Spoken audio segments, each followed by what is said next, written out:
Sebelum melanjutkan, jangan lupa subscribe dulu, terima kasih. Bab 214, bukankah Seng Xiao pacarmu? Shen Ruoyi gembira tetapi Chen Suyun tidak mengerti mengapa putrinya begitu gembira. Keluarga Seng tidak memberimu jabatan sebagai CEO. Itu hanya jabatan kecil sebagai direktur. Apakah kamu harus begitu senang tentang itu? Kamu, Bu, aku masih muda dan belum punya banyak pengalaman kerja. Senang rasanya keluarga Seng bersedia memberiku kesempatan. Shen Ruoyi tidak ingin ibunya ikut campur. Itu karena dia mungkin tidak bisa bertemu Seng Xiao setiap hari, tetapi itu tampaknya pilihan yang lebih baik daripada mendekati Mu Qixi. Kamu adalah nona muda dari keluarga Shen. Mengapa kamu selalu merendahkan dirimu sendiri? Kamu seharusnya benar-benar belajar dari Mu Qixi di sini. Dia pasti orang pertama yang terlalu melebih-lebihkan dirinya sendiri. Shen Ruoyi tidak mau mendengarkan omelan ibunya yang tak ada habisnya. Jadi, dia mendorong ibunya keluar dari kamarnya. Bu, aku ingin tidur siang sekarang. Silakan pergi. Mengapa kamu selalu memuja keluarga Seng? Chen Suyun ragu. Sekarang, dia mulai memikirkannya dengan hati-hati sejak Shen Ruoyi kembali hingga sekarang. Shen Ruoyi mendekati Mu Qixi dan berusaha keras untuk menyenangkan hatinya. Tadi malam, dia bahkan menjilat Mama Seng. Dia mengaku tidak punya perasaan apapun terhadap tuan muda dari keluarga Lin. Apakah itu berarti dia menyukai seseorang dari keluarga Seng? Chen Kuyun menutup mulutnya sendiri ketika memikirkan kemungkinan itu. Dia mendorong pintu kamar putrinya lagi. Bu, ada apa? Chen Suyun menutup pintu dengan hati-hati setelah memastikan tidak ada orang lain di sekitarnya. Dia kemudian bertanya kepada Shen Ruoyi, ayo, katakan padaku dengan jujur sekarang. Apakah kamu menyukai Seng Xiao? Shen Ruoyi tidak pernah menduga bahwa ibunya akan mengetahuinya. Dia berusaha sekuat tenaga untuk menyangkalnya, apa yang kamu katakan? Kau putriku. Aku mengenalmu dengan baik. Biasanya kau tidak akan peduli dengan pekerjaan seperti itu. Namun, kau setuju untuk pergi ke sana dengan cepat ketika Huang Yao memberimu surat undangan. Selain itu, kau berdandan seperti bintang kemarin. Siapa yang kau coba puaskan? Lagi pula, aku bahkan bertanya kepadamu mengapa kamu menyukai Mu Qixi. Kamu bahkan membelikan hadiah untukmu.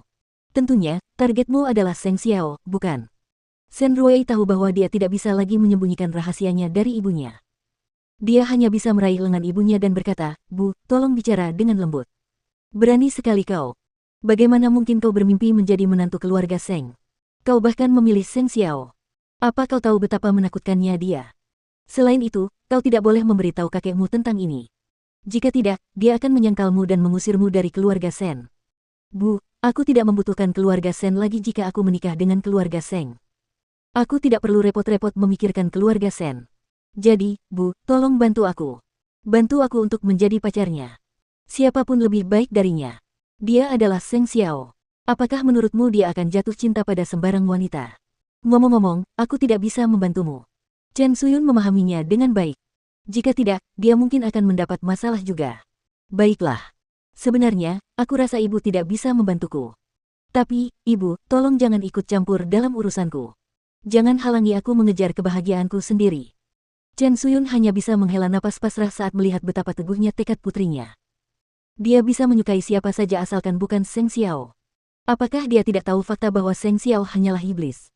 Oh, kau memang tidak ada harapan. Setelah itu, Chen Suyun meninggalkan kamar putrinya. Itu karena dia tidak dapat membantu putrinya dalam hal itu.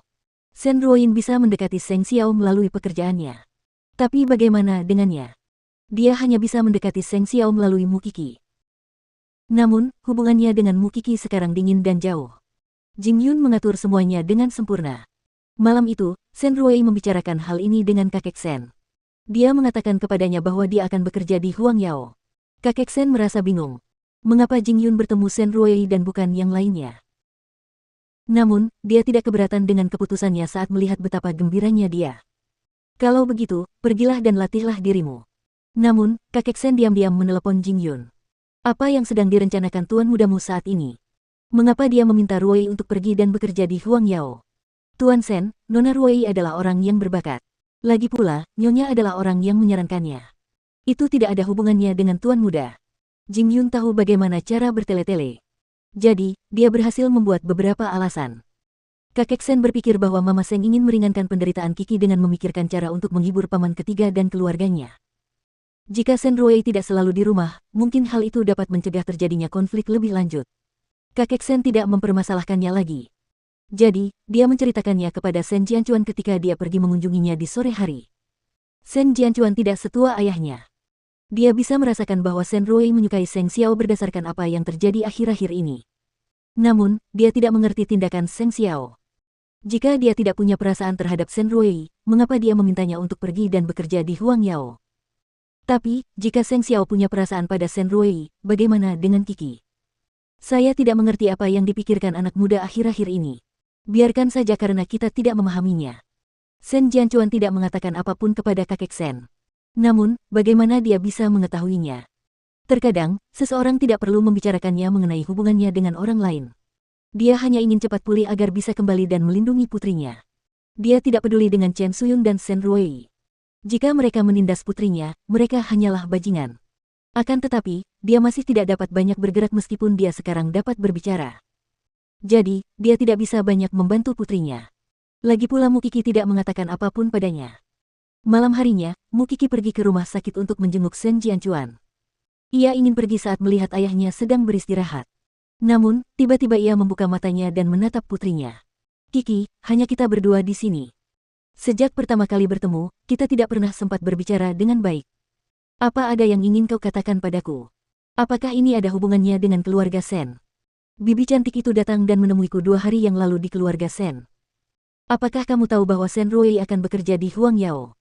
Shen Jianchuan berbicara tentang poin utama secara langsung. Mukiki menganggukkan kepalanya. Kakek juga sudah memberitahumu tentang ini. Aku tahu tentang itu. Ada apa? Tapi, kenapa kamu tidak bersedih sama sekali? Shen Jianchuan menatap Mukiki dan tersenyum lembut. Ayah, bukankah Seng Xiao pacarmu? Shen Jianchuan mengajukan pertanyaan yang menyelidik. Mukiki menatapnya dengan mata terbelalak. Sebenarnya, itu sudah jelas. Kamu punya tato di telingamu dan itu adalah nama Seng Xiao. Lagi pula, kamu bilang padaku kalau kamu punya pacar. Tapi, pacarmu tidak pernah muncul. Yang lebih penting adalah pacar macam apa yang bisa tahan dengan kenyataan bahwa pacarnya punya tato nama pria lain di tubuhnya. Kecuali pemilik nama itu. Dia adalah pacarmu. Sebenarnya, ada banyak petunjuk di sana-sini.